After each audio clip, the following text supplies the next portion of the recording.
Why track Joseph's bloodline when he wasn't a blood relative to Jesus? Dun, dun, dun. Who wants to tackle that one?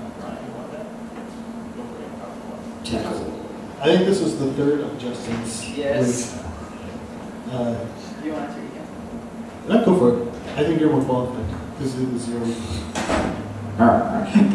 Joseph's bloodline. Back context of the question. There are two genealogies. One of them of Jesus. One of them is from the Gospel of Luke, which is what we're studying, and the second one is from the Gospel of Matthew, which we aren't studying now.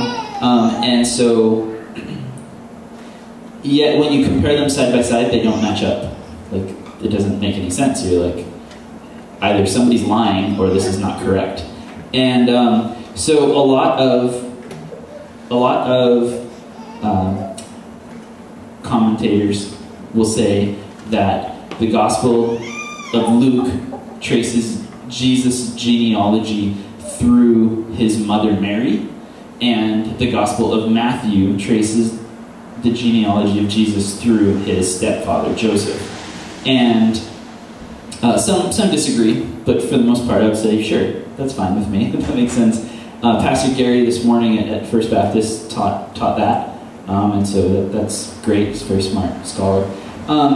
I think that the biggest difference is that they had a different audience. Luke's audience for his gospel was, as Ryan taught in the beginning, was to a guy named Theophilus, and his general audience was for all mankind. And so Luke's genealogy traces from Mary all the way back to Adam and God, identifying Jesus with all men, which is why he got baptized, you know.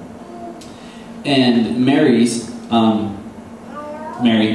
genealogy traces through his gospel is aimed at Jewish people, and he's trying to draw this picture that Jesus is the coming Messiah. And so Matthew traces through Joseph because he was Jesus' stepdad. So the question is, why did they even go with Joseph? Because he wasn't his blood father. And I think that would appeal to the Jewish people because there's a legal deal there, that Joseph is supposed to be legally Jesus' father there. And so I think that because it was a patriarchal society where they were focusing on fathers and dads and husbands as opposed to mothers, I think that was one of the reasons why Joseph did that. But the interesting thing, whether you go with Matthew's or Mary's, both of them go back to David. In Matthew's, they say that Jesus is David's son Solomon's line. So then you get Joseph. And in Luke's, you go through his lesser-known son Nathan, who was his child with Bathsheba. And so it's interesting because both of them go through David, and that's kind of what the main prophecy was, that Jesus was coming as the seed of David. And so a lot of prophecies about Jesus as the Messiah would be from the seed of David. So I think that it was just two different approaches, and it was based on the audience where Luke was writing to make a point, and he used truth to make that point. Matthew was writing to make a point, and he used truth to make the point to their audiences.